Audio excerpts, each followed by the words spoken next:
Good evening friends. Meet RPSC के online YouTube channel पर आप सभी का स्वागत है। हमने अभी तक एनसीईआरटी सीरीज में कुल 7 अध्याय कक्षा 6 के हम पूरे कर चुके हैं। आज उसी सीरीज को आगे बढ़ाते हुए एक नया अध्याय पढ़ने जा रहे हैं, अध्याय 8, खुशहाल गांव और समृद्ध।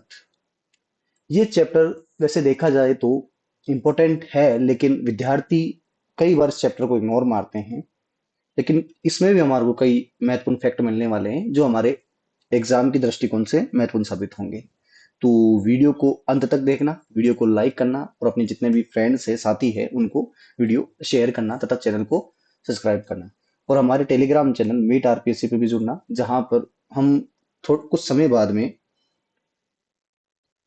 जितने भी राजस्थान की जो भर्ती परीक्षा है मुख्यतः हम कोशिश करेंगे कि भाई शिक्षक ग्रेड और उनसे संबंधित जितने भी अन्य वैकेंसी जैसे सीईटी वगैरह हो गई, उनके लिए क्विज वगैरह या इंपॉर्टेंट न्यूज नोट्स हो गए, वो सभी हम हमारे टेलीग्राम चैनल पर अवेलेबल करवाएंगे। तो मीट आरपीएससी के नाम से टेलीग्राम चैनल है, उसको भी ज्वाइन करना और वीडियो में अंत तक बने रहना। तो बिना देरी के हम वीडियो प्रारंभ करते हैं। लोहे के औजार और खेती। इससे पहले हमने अभी अध्याय 6 में हमने पढ़ा था कि मानव द्वारा सबसे पहले लकड़ी के हल बनाए गए थे। किसके बनाए गए थे बेटा? लकड़ी के हल बनाए गए थे। उसके बाद में लकड़ी के बाद में हमने लास्ट में पढ़ा था कि मानव द्वारा बाद में किसकी खोज हो गई थी? लोहे की। वो जो हल वगैरह बनते थे वो किसके बनते थे? लोहे के बनाने लग गए थे। अब लोहे के जब हल बने तो उससे क्या हुआ था? उत्पादन अधिक हुआ था। उत्पादन अधिक होता था तो उससे क्या होता था? अधिशेष, सरप्लस प्रोडक्शन। उससे खूब ज्यादा अधिशेष बचता था और इससे जो आधुनिक कृषि है उसका विकास होता है। तो आज वही चीजें इस बार चैप्टर में बताई गई है कि लोहे के औजार और खेती। इस उपमहाद्वीप में लोहे का प्रयोग लगभग 3000 साल पहले शुरू हुआ था। महापाषाण कब्रों में भी लोहे के औजार और हथियार बड़ी संख्या में मिले थे। तो हमने पढ़ा था कि भाई लोहे की खोज लगभग 1000 ईसा पूर्व में अंतरजी खेड़ा उत्तर प्रदेश से सबसे पहले होती है, करीबन 3000 साल पहले। उसके अलावा हमने खूब सारी दक्षिण भारत में महापाषाणकालीन कब्रें पढ़ी थी, उनमें भी खूब सारे हमारे को लोहे के औजार मिलते हैं, साथ में क्या मिलते हैं? लोहे के हथियार मिलते हैं। आगे देखते हैं हम। लगभग 2500 वर्ष पूर्व लोहे के औजारों के बढ़ते उपयोग का प्रमाण मिलता है। इनमें जंगलों को साफ करने के लिए कुल्हाड़ी, जुताई के लिए हलों का फाल शामिल किया जाता था। तो मेन तो कौन सा? एक तो कुल्हाड़ियों का, तो एक साथ में कौन सा? जुताई के लिए किसका उपयोग होता है? हलों का। शुरू शुरू में भाई मिट्टी के वे लकड़ी के हल, उसके बाद में किसके बनना चालू हो गए थे? लोहे के। ये कुछ जैसे ये देखा आप, एक संडासी टाइप बोलते हैं हम, चिमटा टाइप में। उसके अलावा ये भी एक लोहे का औजार है। तो ये हमारे को कब से मिल रहे हैं? मौर्य काल के बाद का बात है, मौर्य काल के पश्चात का भाग है। आगे देखते हैं हम।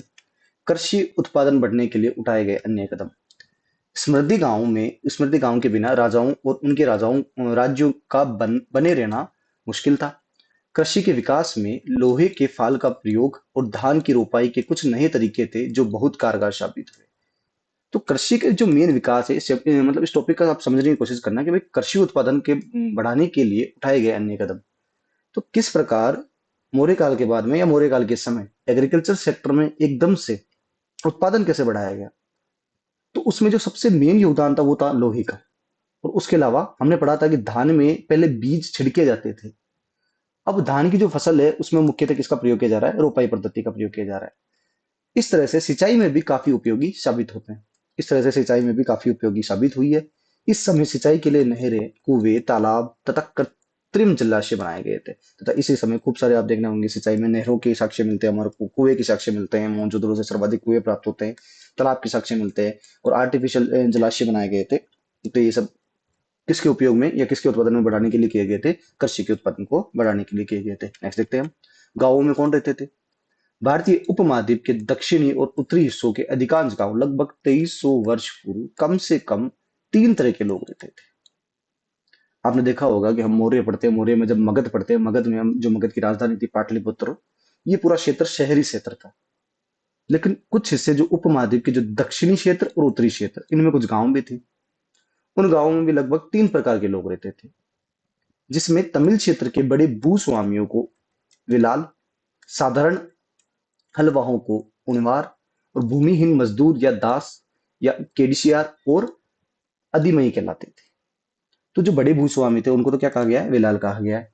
तथा साधारण हलवाहों को क्या कहते थे? उनवार। और जो भूमिहीन मजदूर थे और जो दास थे उनको क्या कहते हैं?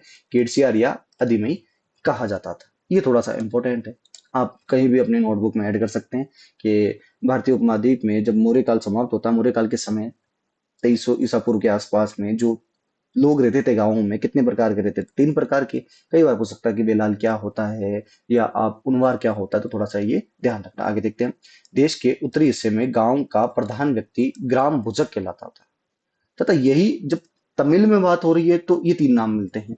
लेकिन जो उत्तर साइड का जो हिस्सा है, नॉर्थ इंडिया है, वहां पर जो गांव का जो प्रधान व्यक्ति है उसको क्या कहा जाता था? ग्राम भोजक कहा जाता था। अक्सर एक ही परिवार के लोग इस पद पर कई पीढ़ियों तक बने रहते थे, यानी कि ये पद क्या था? अनुवांशिक था या वंशानुगत था। आगे देखते हैं हम। ग्राम भोजक के पद पर आमतौर पर गांव का सबसे बड़ा भूस्वामी भूस्वामी होता था। प्रभावशाली होने के कारण प्राय राजा भी कर वसूलने का काम इसे ही सौंप देते थे। ये न्यायाधीश का और कभी कभी पुलिस का भी काम करता था। तो ग्राम भुजक जो पद था, जो अधिकारी था, वो गांव का या तो सबसे बड़ा भूस्वामी होता है, प्रभावशाली पद था, इसलिए राजा भी इसको टाइम टाइम पर भाई टैक्स वसूलने के लिए कार्य देते थे। उसके अलावा भाई गांव में कोई भी न्यायाधीश का कार्य करता था, वो भी कौन करता था? ग्राम भोजक। और पुलिस का काम भी कौन करता था? ग्राम भोजक। तो आप अपने डायरेक्ट क्वेश्चन पूछ सकते हैं, ग्राम भोजक क्या है?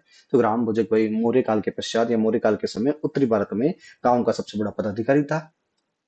और ये जो पद है वो गांव के सबसे बड़े भूस्वामी को दिया जाता था, तथा राजा के द्वारा भी भाई टैक्स वसूलने के लिए इसको कार्य दिए जाते थे। उसके अलावा ये न्यायाधीश के रूप में तथा पुलिस के रूप में भी काम देखा करता था। नेक्स्ट देखते हैं। ग्राम बुजुर्गों के अलावा अन्य स्वतंत्र किसान भी होते थे, जिन्हें क्या कहा जाता है? गृहपति कहा जाता है। तो मौर्य काल में जो अन्य स्वतंत्र किसान थे उनको क्या कहा जाता था बेटा? गृहपति कहा जाता था। इनमें ज्यादातर छोटे किसान थे। इसकी इसके अतिरिक्त गांव में भूमिहीन व्यक्तियों में दास व कर्मकार होते थे। ये दूसरों की जमीन पर काम करके अपनी आजीविका चलाते थे।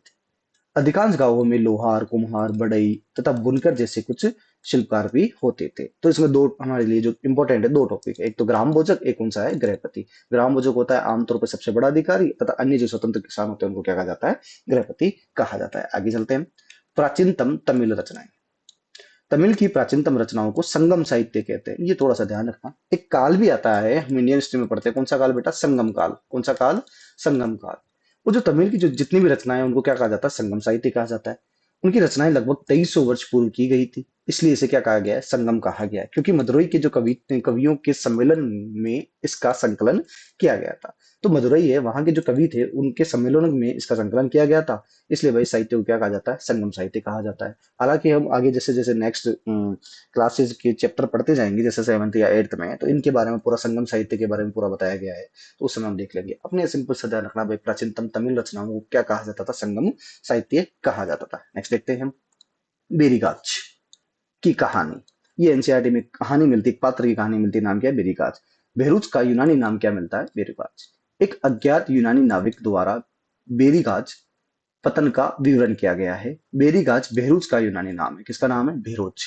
ये बहरूच वाला जो इलाका है, ये गुजरात वाला इलाका है। प्राचीन काल में व्यापार होता था, तो आपने देखा होगा कि जो कोस्टल एरिया है, हम जैसे राजस्थान वाले हैं, राजस्थान में कोई कोस्टल एरिया नहीं होता, लेकिन जब गुजरात का जो इलाका आता है, यहाँ पर एक बंदरगाह मिलता है, उसका नाम क्या है? बेरूच। कौन सा बंदरगाह है? बेरूच। यूनानी नामों में हमारे को इस बेरूच का नाम क्या मिलता है? बेरीगाज। अब प्राचीन काल में यूनान से ग्रीस वाले इलाके से व्यापार होता था, और वो व्यापार का केंद्र कौन सा था? बेरूस था। तो उसके बारे में थोड़ी हमारी जानकारी मिलती है कि भाई बेरीगाज या बेरूस का प्राचीन नाम क्या है? बेरीगाज नाम था, जो हमारे को कौन से साहित्य में मिलता है? यूनानी साहित्य में मिलता है। यहाँ पर शराब, तांबा, टीन, सीसा, मूंगा, पुखराज, कपड़े, सोने, चांदी के सिक्कों का आयात होता था। हिमालय की जड़ी बूटियां, हाथीदांत, गोमेद, कानेलियम, सूती कपड़ा, रेशम, इत्र यहाँ से निर्यात किए जाते थे। तो यहीं से जो गुजरात वाला जो इलाका है, कोस्टल इलाका है, बेरूच नामक जो इलाका है, यहाँ से बाहर से जो ये ईरान वाला सभ्यता है, आप कह सकते हो मेसोपोटामिया की सभ्यता आ गई, मिस्र की सभ्यता आ गई, उसके अलावा यूनान आ गया, रोमन एम्पायर आ गया, यहाँ से भाई कुछ चीजें आयात की जाती थी और कुछ चीजें निर्यात की जाती थी। उसमें कुछ बंदरगाह का नाम क्या है? बेरूच बंदरगाह है। तो हमारे लिए क्वेश्चन बन सकता है कि बेरूच जो बंदरगाह है उसका यूनानी नाम क्या है? बेरीगाज नाम है। नेक्स्ट देखते हैं हम। सिक्के। पुरातत्वविदों को इस युग के हजारों सिक्के मिले हैं। सबसे पुराने सिक्के आहत सिक्के थे। सबसे पुराने सिक्के कौन से कहलाते हैं बेटा? आहत सिक्के कहलाते हैं, जो लगभग 500 वर्ष तक चले। चांदी या तांबे पर विभिन्न आकृतियों को आहत कर बनाए जाने वाले के कारण इन्हें क्या कहा गया है? आहत सिक्के कहा गया है। तो जो सबसे प्राचीन सिक्के मिलते हैं वो कौन से मिलते हैं हमारे को? आहत सिक्के मिलते हैं। और आहत किसे कहा जाता है, ये थोड़ा सा इंपॉर्टेंट हो जाता है। चांदी तथा तांबे पर विभिन्न आकृतियों को आहत करके पंचमार्क करके जो बनाए गए सिक्के उनको क्या कहा जाता है? आहा सिक्के या पंचमार्क। इन्हीं पंचमार्क के सिक्के कहा जाता है। इन्हें क्या कहा जाता है? पंचमार्क के सिक्के कहा जाता है। तो थोड़ा सा ध्यान रखना भाई, पंचमार्क के सिक्के कौन से हैं? आहत सिक्कों को क्या कहा जाता है? पंचमार्क के सिक्के कहा जाता है। संगम साहित्य में वर्णित एक कविता से ये पता चलता है कि उस समय वस्तु विनिमय भी प्रचलन में था। तो बौद्ध धर्म, जैन धर्म, मौर्य काल के समय भाई, मौर्य काल भी आप कह सकते हो, उस समय भाई कौन सा सर्वाधिक वस्तु विनिमय का भी प्रचलन था। आज भी लगभग लगभग पश्चिमी राजस्थान में अभी भी वस्तु विनिमय चलता है। आपने देखा होगा कई जगह कि अभी भी कौन सा मुद्राओं की जगह किसका प्रयोग किया जाता है? वस्तु विनिमय का प्रयोग किया जाता है। ये इस प्रकार के भाई पंचमार्क के हमारे को ये आहत सिक्के प्राप्त होते हैं। तो थोड़ा सा ध्यान रखना, जो सबसे पुराने सिक्के हैं उनको क्या कहा जाता है? आहत सिक्के कहा जाता है। नेक्स्ट देखते हैं हम, नगर अनेक गतिविधियों के केंद्र। हमने गांवों के बारे में पढ़ा, उसके बाद में आते हैं हम नगरों के बारे में। मथुरा 2500 साल से अधिक समय से एक महत्वपूर्ण नगर रहा है, क्योंकि यह यातायात और व्यापार के दो मुख्य मार्गों पर स्थित है। इनमें से एक मार्ग उत्तर पश्चिम से पूर्व की ओर तथा दूसरा उत्तर से दक्षिण की ओर जाने वाला है। तो हमने जब देखा, आप देखना ज्योग्राफी, आपको जब कभी पढ़ोगे आप इंडियन ज्योग्राफी आप कभी देखते हो, तो आप देखना बीच में आता है एक क्षेत्र मथुरा वाला। कौन सा क्षेत्र बेटा? मथुरा। मथुरा यातायात व व्यापार दोनों का मार्ग था। अब किसी व्यक्ति को अगर जम्मू कश्मीर से केरला वाले से बेल्ट में जाना, तो भी वो कहाँ से निकलता है? मथुरा से। तथा आप देखना इधर से असम या अरुणाचल प्रदेश से गुजरात वाला जो बॉर्डर जाना है, वो भी कहां पर जाता है? मथुरा। तो जो बीच का जो केंद्र है वो कौन सा शहर था? मथुरा। कब से? लगभग 2500 साल से ये शहर महत्वपूर्ण नगर बना हुआ है। शहर के चारों ओर किलेबंदी थी, इनमें अनेक मंदिर थे। आसपास के किसान तथा पशुपालक शहर में रहने के लिए भोजन जुटाते थे। मथुरा बेहतरीन मूर्तियां बनाने का भी केंद्र था। तो मथुरा से खूब सारी हमारे को मूर्तियां भी मिलती, तथा मथुरा एक शैली भी है जो हमें मूर्ति कला में हम कभी पढ़ेंगे। इंडियन हिस्ट्री का एक पोर्शन है, में मथुरा शैली में भी खूब सारी मूर्तियों का निर्माण हुआ है। लगभग 200 साल पहले मथुरा कुषाणों की दूसरी राजधानी थी। ये मोस्ट इंपोर्टेंट है। लगभग 200 साल पहले कभी हम पढ़ेंगे कुषाण वंश, उनकी सबसे दूसरी राजधानी, सबसे महत्वपूर्ण राजधानी कौन सी थी? मथुरा। मथुरा एक धार्मिक केंद्र भी रहा है। यहाँ बौद्ध विहार व जैन मंदिर भी मिलते हैं, तथा सबसे ज्यादा हमारे ठाकुर जी की भक्ति का केंद्र, भगवान श्री कृष्ण की भक्ति का महत्वपूर्ण केंद्र कौन सा है? मथुरा है। तो ये थोड़ा सा ध्यान रखना भाई, कुषाणों की दूसरी राजधानी कौन सी थी? मथुरा। तथा यहाँ मूर्तिकला का भी वही बेहतरीन केंद्र है। यहाँ पर एक शैली चलती है, उसको क्या कहा जाता है? मथुरा शैली कहा जाता है। आगे देखते हैं, शिल्पकार तथा शिल्पकार। नगरीय पुरास्थलों में बहुत पतले व सुंदर बर्तन प्राप्त हुए हैं, जिन्हें उत्तरी काले चमकीले पात्र कहा जाता है। इंग्लिश में बोलते हैं NBPW। इसी समय हम पुरातत्ववादियों के द्वारा बहुत पतले व सुंदर बर्तन प्राप्त हुए हैं, जिन्हें क्या कहा गया है? उत्तरी काले चमकीले पात्र कहा गया है, क्योंकि यह ज्यादातर उपमहाद्वीप के उत्तरी भाग में मिले हैं। नॉर्थ इंडिया में सबसे ज्यादा ये मिलते हैं। ये प्राय काले रंग के थे। इन पर एक खास प्रकार की चमक होती थी। उत्तर में वाराणसी, दक्षिण में मदुरई कपड़ा उत्पादन के लिए प्रसिद्ध केंद्र था। तो मौर्य काल के समय उत्तर में तो कौन सा? वाराणसी। दक्षिण में कौन सा? मदुरई। कपड़ा उत्पादन का प्रसिद्ध केंद्र था, जहां स्त्री व पुरुष दोनों काम करते थे। प्राचीन नगरों में शिल्पकार व्यापारी अपने अपने संघ बनाते थे, जिन्हें क्या कहा जाता है? श्रेणी कहा जाता है। मोस्ट इंपोर्टेंट, सेकंड ग्रेड में डायरेक्ट क्वेश्चन हुआ है कि जो प्राचीन काल है उनमें शिल्पकार व व्यापारियों के जो संघ बनता था, उसको क्या कहा जाता है? श्रेणी कहा जाता है। ये संयुक्त नहीं बल्कि अलग अलग थे। शिल्पकारों की श्रेणियों का काम प्रशिक्षण देना, कच्चा माल उपलब्ध करवाना, तैयार माल का वितरण करना, जबकि व्यापारियों की श्रेणी व्यापार संचालन करती थी। तो इन श्रेणियों को भी खूब सारे भागों में बांट दिया था। कुछ का काम था भाई प्रशिक्षण देना, कच्चा माल उपलब्ध करवाना, तैयार माल का वितरण करना, तथा किनका काम, कुछ का काम क्या था कि भाई व्यापारियों की श्रेणी व्यापार का संचालन करती थी। नेक्स्ट देखते हैं हम, श्रेणियां बैंक के रूप में काम करती थी, जहां लोग पैसे जमा रखते थे। इस धन का निवेश लाभ के लिए भी किया जाता था। उससे मिलने वाले लाभ का कुछ हिस्सा जमा करने के बाद लौटा दिया जाता था, या फिर मठ आदि धार्मिक संस्थाओं को दिया जाता था। तो इन व्यापारियों के जो संघ बनाए जाते थे, उनको क्या कहा जाता है? श्रेणी। और कुछ लोग यहाँ पर भाई पैसा भी जमा कराते थे, निवेश करते थे। आज भी तो होता है, आज भी आप देखना बैंकों में निवेश करते हो, FD वगैरह करवाते हो, या शेयर मार्केट में कुछ लेते हो, शेयर मार्केट में आप इन्वेस्ट करते हो, उससे क्या होता है? LIC करवाते हो, उससे क्या होता है? हाई रिटर्न होता है, सेविंग हो जाती है। वैसे ही भाई इन श्रेणियों में भी लोगों के द्वारा भाई पैसा जमा करवाया जाता था। ये लोग क्या करते थे? वापस उनको रिटर्न प्रदान करते थे। तो थोड़ा सा आप ध्यान रखना भाई, श्रेणी क्या था? तो भाई प्राचीन काल में व्यापारियों के संघ को क्या कहा जाता था? श्रेणी कहा जाता था। ठीक है, थोड़ा सा परीक्षण देखते हैं हम। सूक्ष्म निरीक्षण, अरिकामेडु। अरिकामेडु जो स्थान है वो पुदुचेरी या पांडिचेरी में स्थित है। कहाँ पर स्थित है बेटा? अरिकामेडु कहाँ पर है? पांडिचेरी या पुदुचेरी में स्थित है। लगभग 2200 से 1900 साल पहले अरिकामेडु एक पतन था। पतन मतलब बंदरगाह था। यहाँ ईंटों का बना एक ढांचा मिलता है जो लगभग संभवतः क्या है, गोदाम रहा होगा। यहाँ भूमध्य सागर क्षेत्र के एम्फोरा जैसे पात्र मिलते हैं। कौन से पात्र मिलते हैं? एम्फोरा। इनमें शराब या तेल जैसे तरल पदार्थ रखे जाते थे। इनमें दोनों तरफ पकड़ने के भी क्या मिलता है हमारे को? हत्था लगा हुआ मिलता है। तो एक जगह है, नाम है पुदुचेरी में, नाम क्या है उसका? एरिकामेडु। ये कहाँ पर स्थित है? पांडुचेरी में। लगभग 2200 से 1900 साल पहले हमारे को अरिकामेडु की जानकारी मिलती है कि वो क्या था, एक बंदरगाह था। और यहाँ से हमारे को क्या मिलता है? ईंटों का ढांचा मिलता है जो क्या था, एक गोदाम था। यहाँ से भूमध्य सागरीय क्षेत्र का एक पात्र मिलता है जिसका नाम क्या है? एम्फोरा। यहाँ एरेटाइन जैसी मोहर लगे लाल चमकदार बर्तन भी मिले। इन इटली के एक शहर के नाम पर एरेटाइन पात्र के नाम से भी जाना जाता है। इस मोहर लगे साँचे पर गीली चिकनी मिट्टी को दबाकर बनाया जाता था। तो थोड़ा सा आप ध्यान रखना, जो एरिकामेडु है ये कहाँ पर स्थित है? पुदुचेरी पे। ये जो पुदुचेरी वाला एक एरिया है, पांडिचेरी वाला एरिया है, आपने देखा होगा यहाँ पर अंग्रेजों के द्वारा सर्वाधिक अधिकार किया था। अंग्रेजों के अलावा सबसे ज्यादा अधिकार किन्होंने किया था? फ्रांसीसियों ने। तो वहां से जो यूरोप वाला जो क्षेत्र है, यूरोप में एक पात्र भूमध्य सागर, नाम हमारा यहाँ भूमध्य सागर क्षेत्र, तो यूरोप में भी हमारे को यूरोप की सभ्यता से एक पात्र मिलता है, नाम क्या है? एम्फोरा। हो सकता है ये लोग यहाँ पर, हो सकता है क्या है, पुदुचेरी क्षेत्र पे लगभग फ्रांस का आधिपत्य था। पांडिचेरी वाले इलाके में फ्रांस का आधिपत्य था। उसके बाद अंग्रेजों ने यहाँ पर आधिपत्य स्थापित किया था। तो यहाँ से जो यूरोपियन लोग यहाँ पुदुचेरी वाले इलाके में रहते थे, तो इन लोगों ने क्या करा कि वहां से कुछ पात्र लेके आए, उनके हमारे को क्या मिलते हैं? अवशेष मिलते हैं। उसके अलावा पुराने अवशेष भी प्राप्त होते हैं हमारे को प्राचीन काल के। तो थोड़ा सा आप ध्यान रखना, हमारी जो एग्जाम के पॉइंट ऑफ व्यू से जो इंपॉर्टेंट है वो सिंपल सा पूछेगा, एरिकामेडु नामक स्थान कहाँ पर स्थित है? पुदुचेरी में। और ये लगभग कितना पुराना है? 2200 से लेकर 1900 साल। ये क्या था? एक बंदरगाह था। और यहाँ पर क्या मिलता है हमारे को? ईंटों का बना हुआ एक ढांचा मिलता है जो क्या था? संभवतः एक गोदाम था। प्राचीन काल में हमारे को ये व्यापार के अवशेष मिलते हैं। नेक्स्ट देखते हैं हम। कुछ ऐसे बर्तन भी मिले जिनकी डिजाइन तो रोम का था। भाई कुछ ऐसे बर्तन भी मिलते हैं हमारे को जिनकी डिजाइन किससे मिलती है? रोम, रोमन एम्पायर, इटली वाला। किंतु वे यही बनाए जाते थे। यहाँ रोमन लैंप, शीशे के बर्तन, रत्न भी मिलते हैं।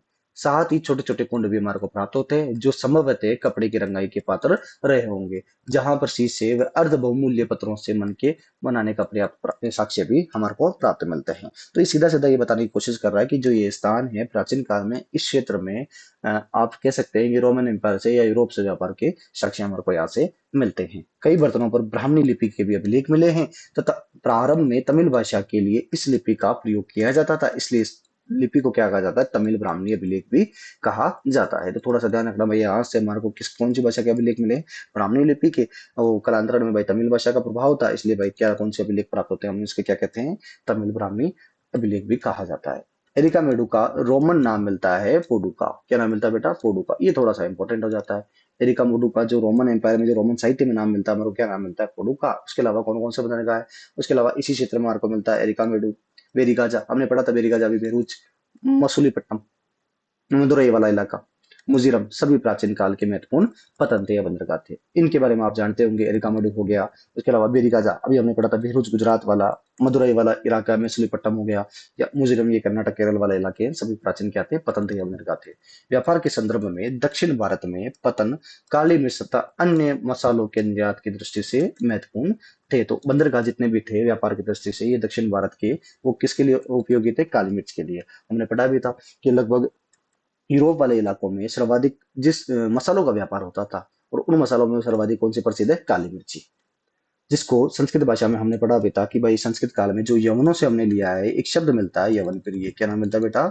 यवन प्रिय। आप कभी हिंदी में पढ़ोगे, काली मिर्ची का जो पर्यायवाची है उसका नाम क्या है? यवन प्रिय। यवनों को जो प्रिय है उसको क्या कहा जाता है? काली मिर्ची। तो ज्यादातर मसाले वाले जितने भी आप देखना, आज भी दक्षिण भारत में सर्वाधिक मसाले उत्पादित होते हैं। इवन देखना आप दक्षिण भारत के अलावा इंडोनेशिया हो गया, जकार्ता हो गया, इन क्षेत्रों में क्या होता है? मसालों का उत्पादन। यूरोप वाले लोग, यूरोप में क्या पड़ता है? सर्वाधिक ठंड, इस कारण वह यहाँ से क्या जाता था? मसालों का निर्यात किया जाता था। इस कारण ये सारे के सारे बंदरगाह कहते उपयोगी थे। ये आपके भाई अध्याय 8 था। उम्मीद करता हूँ आपको वीडियो पसंद आई होगी। चैनल को सब्सक्राइब करना, वीडियो को लाइक करना। Thank you so much. मिलते हैं नेक्स्ट वीडियो में।